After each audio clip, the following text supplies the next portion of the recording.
చెట్టుబడి తెలుగు లోగిలి. అందరికీ నమస్కారం. నేను మీ రాము, తెలుగు ఉపాధ్యాయుడును. చెట్టుబడికి స్వాగతం, సుస్వాగతం. ఈరోజు యావత్ భారతదేశం అంతా కూడా ఒక పేరును ప్రస్తుతిస్తుంది. ఏంటి ఆ పేరు, ఎందుకు ఆయన ప్రస్తుతించాలి అని మనం ఒక్కసారిగా ప్రశ్నించుకుందాం. రామో విగ్రహవాన్ సత్యధర్మ పరాక్రమ అన్నాడు మారీసుడు రామాయణంలో. ఎవరు మారీసుడు? రావణుడి దగ్గర ఉండేటువంటి ఒక రాక్షసుడు. తాటకి కుమారుడైనటువంటి ఆ రాక్షసుడు నోటి వెంట ఈ పదం ఎలా వచ్చింది? రాముడు లాంటి ధర్మపరాయణ విగ్రహము, ఆ స్వరూపము నేను ఇంతకుముందు చూడలేదు, ఇక చూడబోను అనేటువంటి మాటలు ఆయన నోటిని వెంట పలికించడానికి గల కారణం ఏమిటి? అసలు రాముడు ఎవరు? దేవుడు అని ఎందుకు అనుకుంటున్నాం? మిగతా వారందరూ అంతగా ఎందుకు కీర్తించబడటం లేదు? భారతదేశంలో ప్రతి ఊరిలో బడి ఎలానో రాముడు గుడి అలా అన్నట్టుగా ఈరోజు రాముణ్ణి అలా కొనియాడడానికి, మన యొక్క మనుగడకు మూల కారణం ఆ మహానుభావుడు అనడానికి ఎందరో ఋషులు ఆయన యొక్క తారక మంత్రాన్ని జపించడానికి మూల కారణం ఏమై ఉంటుంది అనంటే సకల గుణాభి దేవుడు ఆ రాముడు. ఇది చదువుకున్న వారికైతే అర్థమవుతుంది, చదువుకోని వారికి కూడా అర్థమవుతుంది. మిడిమిడి జ్ఞానంతో మిడిసిపడేటువంటి వారికి అర్థం కానటువంటి అంశము కొత్తగా వచ్చినటువంటి వివిధ సాహిత్యాలతోటి, రకరకాలైనటువంటి ఆలోచనలతోటి, ఆధ్యాత్మిక ధోరణి తెలియనటువంటి వారికి ఈ యొక్క విషయాలంతగా తెలియకపోవచ్చు. తెలపాల్సినటువంటి బాధ్యత ఒక భారతీయ పౌరుడిగా ఈ చెట్టుబడిని నడిపిస్తున్నటువంటి వ్యక్తిగా నాకు ఆ ధర్మాన్ని తెలియజెప్పాలనేటువంటి ఉద్దేశంతో ఈరోజు మీ ముందుకు వచ్చాను. ఈరోజు అయోధ్య రాముడు జననీ జన్మభూమిచ్చ స్వర్గాదపి గరియేసి అన్నాడు. రావణుని సంహరించిన తర్వాత లక్ష్మణ తమ్ముడు లాంటి లక్ష్మణుడు ఏమన్నాడంటే, అన్న ఈ యొక్క లంకా నగరం అత్యంత శోభోపేతంగా ఆ స్వర్ణమయనమయంతో అలరారుతూ ఉంది, ఇక్కడే ఉందాం, ఈ రాజ్యాన్ని పరిపాలిద్దాం అన్నప్పుడు నా జన్మభూమి అయోధ్య, అలాంటి కన్న తల్లి లాంటి ఆ జన్మభూమిని స్వర్గంతో సమానమైనటువంటి దానిని కాదని పై మెరుగులతో ఉండేటువంటి ఎవరిదో మనము ఉండి ఇక్కడ పరిపాలన చేయాల్సినటువంటి అవసరం ఏముంది తమ్ముడు అని జానకి రాముడు చెప్పినటువంటి ఆ మాటలు శిరోధార్యం. ఈరోజు చాలామంది తెలివి లేనటువంటి వారు కూడా ఎక్కడెక్కడికో పట్టుకూటు కోసం వెళ్ళి నేను చనిపోతే నా ఊరిలో నన్ను పారేయండ్రా అంటున్నారు. ఇలాంటి గొప్ప సంస్కృతి కొంతమంది ప్రజలలో ఇంకా ఉంది. నేను చనిపోతే నన్ను తీసుకెళ్ళి నా వాళ్ళ దగ్గర నా ఊర్లో పారేయి అనడంలో అంతర్యం ఏమిటి? ఈరోజు రకరకాలైన రాజకీయ ప్రలోభాల కోసం అనేక మంది అనేక విధాలుగా మాట్లాడవచ్చు. రాముడు నడియాడినటువంటి ఆ యొక్క గడ్డ మీద ఎవరో దండయాత్రలు చేసి ఇంకో గుడి కట్టినంత మాత్రాన మూలం ఏదైతే ఉందో ఆ భూమి ఎవరిదైతే ఉందో 2 ఎకరాల 77 సెంట్లు భూమి కోసం రాముడు కోర్టుకు వెళ్ళాడంటే ఇది నిజంగా నమ్మశక్యం కాకపోవచ్చు. కానీ ధర్మ సంస్థాపనార్థాయ సంభవామి యుగే యుగే అని శ్రీకృష్ణ పరమాత్ముడు గీతలు అన్నట్టుగా ఈరోజు మానవ రూపంలో పరాశర్ అనేటువంటి ఒక కోర్టు న్యాయవాది ద్వారా ఈరోజు ఆ విధంగా వాదన చేసి గెలిపించుకున్నటువంటి తన భూమిని ఈరోజు మనం చూడబోతూ ఉన్నాము. అందులో తన సింహాసనాన్ని, ఆ పీఠాన్ని, రామ్ లల్లాని ఈరోజు మనము కీర్తించుకోబోతున్నాము, ప్రతిష్ఠించుకోబోతున్నామంటే ఇది చాలా గర్వకారణమైనటువంటి అంశం. రోమాలు లెక్కపరుచుకుంటున్నాయి ప్రతి భారతీయుడికి. ఎందుకు? ఆ విధంగా అయోధ్యలో శ్రీరాముని పెడితే నాకేంటి అనేటువంటి భావన కొందరిలో ఉంటుంది. ఆయన ఎవరు? 16,000 సంవత్సరాల పాటు కష్టాలు అనేటువంటివి లేకుండా ప్రజలే దేవుళ్ళుగా, ప్రజలే కన్నబిడ్డలుగా ఈ మానవ రూపాన్ని ధరించి ధర్మ మార్గాన్ని నడిచినటువంటి ఆ మహానుభావుడు నడియాడినటువంటి ఈ గడ్డ మీద ఆయన పుట్టినటువంటి గుర్తుల్ని ఈరోజు చిన్న చిన్న పథకాలు, ప్రజల యొక్క పన్నులతో పథకాలు తోటి గెలిచినటువంటి వాళ్ళ విగ్రహాలు ఈ రీతిలో పెడుతూ ఉన్నాం. కానీ అంత 16,000 సంవత్సరాల పాటు తేజోమయంగా ధర్మపారాయణుడిగా కీర్తించబడినటువంటి ఆ మహానుభావుడికి ఇల్లు కట్టుకోవడంలో మరి ప్రతి ఒక్కరూ దాంట్లో పూనుకోవాలనేది నా ఆంతర్యం. ప్రతి ఒక్క ఇంట్లో పండగ జరగాల్సినటువంటి తరుణం ఇది. ఎందుకంటే రాముడు నడియాడినటువంటి ఆ అయోధ్య నగరం మనకు ఒక మహాదశ మహాదేవాలయంతో సమానం. అలాంటి దేవాలయం ఒకప్పుడు ఎంతో గొప్పగా అలరారినటువంటి ఆలయం రకరకాలైనటువంటి దండయాత్రల చేత కూల్చబడి మన యొక్క దైవ సంకల్పం చేత అనేక మంది భక్తులు ఆయన్ని నమ్ముకొని పోరాట పటిమ చేత ఈరోజు మరలా పూర్వ వైభవాన్ని సంతరించుకున్నటువంటి వేళ మన దేశ నాయకులు నరేంద్ర మోడీ గారి యొక్క సారథ్యంలో, అద్వానీ గారి ప్రేరణలో రకరకాలైనటువంటి ఆ ధర్మపరాయణులైనటువంటి వారు, ఆధ్యాత్మిక ధోరణి కలిగినటువంటి వారు, శాస్త్ర రంగాలు ఆరితేరినటువంటి వాళ్ళు వాదోపవాదనలు వాదించడం వల్ల ధర్మం గెలిచింది. ఆ ధర్మపరాయణుడైనటువంటి శతప్రజ్ఞుడైనటువంటి సకల గుణాభిరాముడికి అంగరంగ వైభవముగా ఈరోజు ఆలయ నిర్మాణం ప్రారంభం కాబోతుంది. అలాంటి మహానుభావుడి గురించి మనం చెప్పుకోవడంలో ఏమాత్రము సందేహం ఉండకూడదు. ప్రతి పిల్లవాడికి, ప్రతి మనిషికి, భారతదేశంలో పుట్టినటువంటి ప్రతి ఒక్కరికి ఆ మహనీయుడి గురించి తెలపాల్సినటువంటి బాధ్యత మనందరి మీద ఉంది. ఎందుకు తెలుసుకోవాలి ఆయన్ని? రాముడు వంటి భర్త లేడు. భార్యని అడవిలో పంపించినటువంటి వాడు ఆయనేంది, ఆయన గురించి గొప్పగా చెప్పడం ఏంది? ఎందుకు పంపించాడు? అందుకే చదువులకన్నా చెప్పొచ్చు, అసలు చదువు లేని వాళ్ళకన్నా చెప్పొచ్చు, మిడిమిడి జ్ఞానంతో ఉండే వాళ్ళకి ఏం చెప్పగలం? రాముడు వంటి భర్త లేడు. ముమ్మాటకి ఒక నరుడు ఆయన, నరులలో నారాయణుడు ఆయన. ప్రజల మాటే ఆయన మాట. పితృవాక్య పరిపాలకుడు, ధర్మరక్ష పరిపాలకుడు, ప్రజల పాలకుడు ఆయన. కాబట్టి మనం ఏది ఆలోచిస్తామో ఆ మహానుభావుడు కూడా అదే ఆలోచిస్తాడు. ఆలోచించి ఆ యొక్క కార్యాన్ని నెరవేరుస్తాడు. తర్వాత తెలియజెప్తాడు ఏది ధర్మం, ఏది న్యాయం అని తెలుసుకోండి. తర్వాత ఆమె యొక్క స్థితిగతుల్ని, ఆ భార్య లేనటువంటి భర్త ఈరోజు సామాన్య మానవులు ఆలోచించే విధంగా కాకుండా ఆయన పడినటువంటి వేదన, సీత లేని రాముణ్ణి మీరు ఎప్పుడైనా చూసారా? సీత లేని రాముడు పడినటువంటి వేదనని ఏ భర్త కూడా పడి ఉండడనేది నా భావన. ఎందుకంటే రామాయణాన్ని చదివితే ఈ విషయాలు బోధపడతాయి. భర్తకు దూరమైనటువంటి సీతమ్మ పడినటువంటి వేదన మీకు తెలుసా?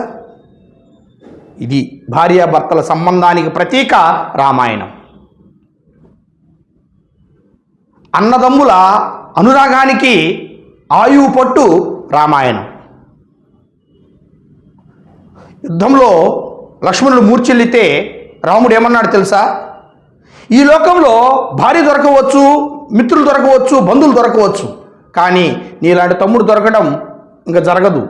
నా తమ్ముడు నాకు కావాలి అని ఆయన పడినటువంటి ఆ బాధ ఒక అన్నగా ఇంకెవరు చూడలేనటువంటిది. భరతుడు ఎంత ధర్మపరాయణుడు! అమ్మని ఎదిరించి చేయని తప్పుకు నా అన్నను అరణ్యవాసానికి ఎట్లా పంపించావమ్మా? ఎవరినడికి పంపించావు? నేను రాజ్యం కావాలని కోరానా?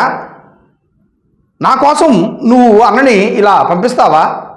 తండ్రిని ఇలాంటి గతి పట్టిస్తావా అని నిలదీస్తూ ఆయన ధర్మపరాయణమైనటువంటి శ్రీరాముడి యొక్క పాదుకల్ని తల మీద పెట్టి రాజ్యపాలన చేశాడు. అంటే రాముడు సకల గుణాభి దేవుడు. అన్నదమ్ముల అన్యోన్యానికి, అనురాగానికి ప్రతీక ఆయన. తల్లిదండ్రులకు గొప్ప బిడ్డ కలిగినప్పుడు ఎంత సంతృప్తో అది చెప్పనలేవి కాదు. ఆ కొన్న కూడే అమృతము తాకొంకకు ఇచ్చువాడే దాత దరిద్రితిన్ సో కూర్చువాడే మనుజుడు తేకువ కలవాడే వంశ తిలకుడు సుమతి అన్నాడు బద్దెన గారు. ఆకలితో ఉన్నప్పుడు పెట్టేటువంటి అన్నము, ఏమాత్రం సంకోచించకుండా చేసేటువంటి దానము, ఈ లోకంలో చాలా గొప్పవైనట్టుగానే వంశాన్ని ఉద్ధరించేటువంటి ఒక్క కొడుకు చాలు అన్నట్టుగా రామాయణంలో ఇక్ష్వాకు వంశంలో పుట్టినటువంటి రాముడు ఒక్కడు చాలు ఈ లోకానికి ఆదర్శమూర్తి లాంటివాడు. అలాంటి ఆదర్శమూర్తిని ఈరోజు మనము స్మరించుకుంటూ ఉన్నాం. ఈరోజు చాలామంది ఇళ్లల్లో చాలా విధాలుగా చిన్న చిన్న విషయాల్లో కొట్లాట్లు తగవులు మనం చూస్తూ ఉన్నాం. భార్యాభర్తల మధ్య కూడా చిన్న చిన్న సంతోషాలు కూడా చాలా దూరంగా ఈరోజు మనం బాధల్ని గమనిస్తూ ఉన్నాం. భార్యాభర్తలు కొట్టుకుంటూ ఉంటే పెద్దవాళ్ళు ఎవరో ఒకరు చెప్పాలి, అమ్మ ఇది ఇలా ఉండాలి తల్లి ఇలా అని చెప్పేవాళ్ళు లేరు. ఈరోజు ఎవరి సుఖాలు వాళ్ళు చూసుకుంటున్నారు. ముసలోళ్ళని ఒకచోట, ఇలా ఆ సొంత కుటుంబం భార్య భర్త పిల్లలు, అక్కడ ఏం జరుగుతుందో కూడా తెలియనటువంటి పరిస్థితి. ఇదే ఘట్టంలో ఆడవాళ్ళకు అనుమానాలు రావడం సబబు. ఇదే విషయాన్ని రామాయణంలో ఒక సందర్భాన్ని గురించి మీకు చెప్పాలి. సీతమ్మ తల్లికి కూడా అనుమానం వచ్చింది రాముడి మీద. ఆ మహాపతివ్రత సాధ్వీమని కదా, రాముడు చాలా గొప్పవాడు అన్నాం కదా ఇప్పుడే, ఆమెకి ఎందుకు వచ్చింది ఆలోచన అని అంటే, ప్రేమించేటువంటి ప్రతి వ్యక్తికి కొన్ని సందర్భాల్లో కొన్ని అనుమానాలు కొన్ని కష్టాలు తప్పవు. అలానే ఆయన సామాన్య మానవుడు గనక, సామాన్య మనుషుల్లో నుంచి పుట్టినటువంటి ధర్మాత్ముడు గనక ఆయన మీద కూడా సీతమ్మ తల్లికి అనుమానం వచ్చింది. అది ఏంటి ఆ అనుమానం అన్నప్పుడు, ఆయన రాజసూయ యాగం చేస్తూ ఉన్నాడు. అశ్వమేధ యాగంలో భాగంగా ఆయన పక్కన ఖచ్చితంగా భార్య ఉండాలి, భార్య సమేతంగా వ్రతం కానీ యజ్ఞం కానీ యాగం కానీ చేయాలనేది మన యొక్క పురాణాల యొక్క తీరు. కానీ వాల్మీకి ఆశ్రమంలో ఉండేటువంటి సీతమ్మ తల్లి, నా భర్త నేను లేకుండా అలా చేస్తున్నాడు, ఇంకెవరితోనన్నా ఉన్నాడా, నేను లేని సమయం చూసి అదనుగా ఇంకొకరితో ఆయన ముందుకు సాగాడా, భార్య సమేతంగా చేయాల్సినటువంటి ఆ యొక్క క్రతువు ఎలా చేయగలుగుతున్నాడు అని అనుమానించింది. వెంటనే ఆది కవి, సంస్కృతంలో రామాయణాన్ని రాసి ఆది కవిగా కీర్తించబడినటువంటి వాల్మీకి మహర్షి ఆ తల్లికి చెప్పినటువంటి మాటలు లవకుశలో చెప్పినట్టుగా ఆ శ్లోకం మీకు అందరికీ తెలియాలి, ఆ పద్యం మీకు తెలియాలి, ఆ పాటలో ఉండేటువంటి ఆంతర్యం మీకు ఎరుక కావాలని ఈ సందర్భంగా తెలియజేస్తున్నాను. సీతమ్మ అడుగుతుంది, నేను లేకుండా ఆయన ఎలా చేస్తున్నాడండి ఆ యొక్క అశ్వమేధ యాగాన్ని అని నేను అన్నప్పుడు, ఆమెకు అనుమానం వచ్చినప్పుడు ఒక పెద్దవాడుగా నిలబడి ఆయన చెప్పినటువంటి ఆ మాట నిజంగా రామాయణంలో ప్రతి ఒక్కరికి ఆదర్శం. అలా చెప్పేవాళ్ళు ఉండాలి, పెద్దవాళ్ళు మన వెనకాల ఉండాలి. ఆ రాముడు గురించి ఆ యొక్క మహానుభావుడు రాయటమే కాదు, ఆ చెప్పినటువంటి ఆ వైనము సందర్భోచితంగా ఆ పద్యం చాలా విలువైనటువంటిది. మీకు అందరికీ ఈ సందర్భంగా తెలియజేస్తున్నాను. సందేహించకు మమ్మా రఘురాము ప్రేమను సీతమ్మా, సందేహించకు మమ్మా. రఘుకులేసుడే ధర్మము వీడి మరో భామతో కూడిన నాడు, రఘుకులేసుడే ధర్మము వీడి మరో భామతో కూడిన నాడు, నాదు జపము తపము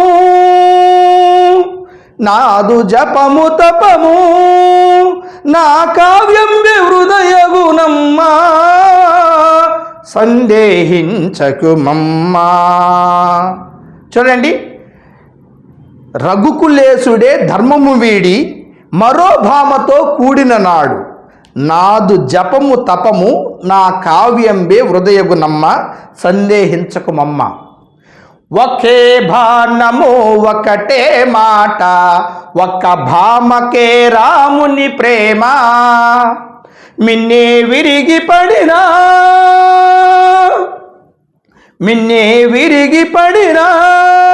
వ్రతభంగము కానీడమ్మా, సందేహించకు మమ్మా. రఘురాము ప్రేమను సీతమ్మా, సందేహించకు మమ్మా. ఏంది రాముడంటే? ఒకే బాణము ఒకటే మాట, ఒక్క భామకే రాముని ప్రేమ, మిన్నే విరిగిపడిన ఆకాశం ఊడిపడిన వ్రతభంగము కానీడమ్మా అని వెనకాల ఉండి ఒక పెద్ద ఆయన చెప్పడం ద్వారా ఆ తల్లి ఆత్మ అక్కడికి వెళ్ళి చూడటం ద్వారా ఆమె కుదుట పడింది. ఇలాంటి గొప్ప గొప్ప ఘట్టాలని పరికించి చూడాలి అంటే రామాయణాన్ని చూడాలి. 24,000 శ్లోకాలతో, అనుష్టుప్ అనేటువంటి ఒకే ఛందస్సుతో, 6 కాండలతో రాముడు నడియాడినటువంటి మార్గము ధర్మ మార్గం అని తెలియజేసినటువంటి రామాయణాన్ని చదివినా విన్నా పుణ్యం వస్తుందనడంలో ఎలాంటి సందేహం లేదు. ఈరోజు ఏది ధర్మం, ఏది న్యాయం, ఏది సత్యం అని తెలుసుకోలేనటువంటి దుస్థితిలో మన సమాజం ఉంది. అలాంటి విలువలు కావాలి, అలాంటి జీవనం కావాలి అని ఎవరైతే కోరుకుంటారో ఆయన గుణాల్లో నుంచి ఒక్క గుణమైన మనకు అలవడాలి అంటే రామాయణాన్ని ప్రతి ఒక్క విద్యార్థులు ప్రతి ఒక్కరూ ఆచరించాలి. రామాయణం పారాయణ గ్రంథం కాదు, ఆచరణీయ గ్రంథమని ప్రతి ఒక్కరు తెలుసుకోవాల్సినటువంటి తీరు ఈ సందర్భంగా నేను చెప్పదలుచుకున్నాను.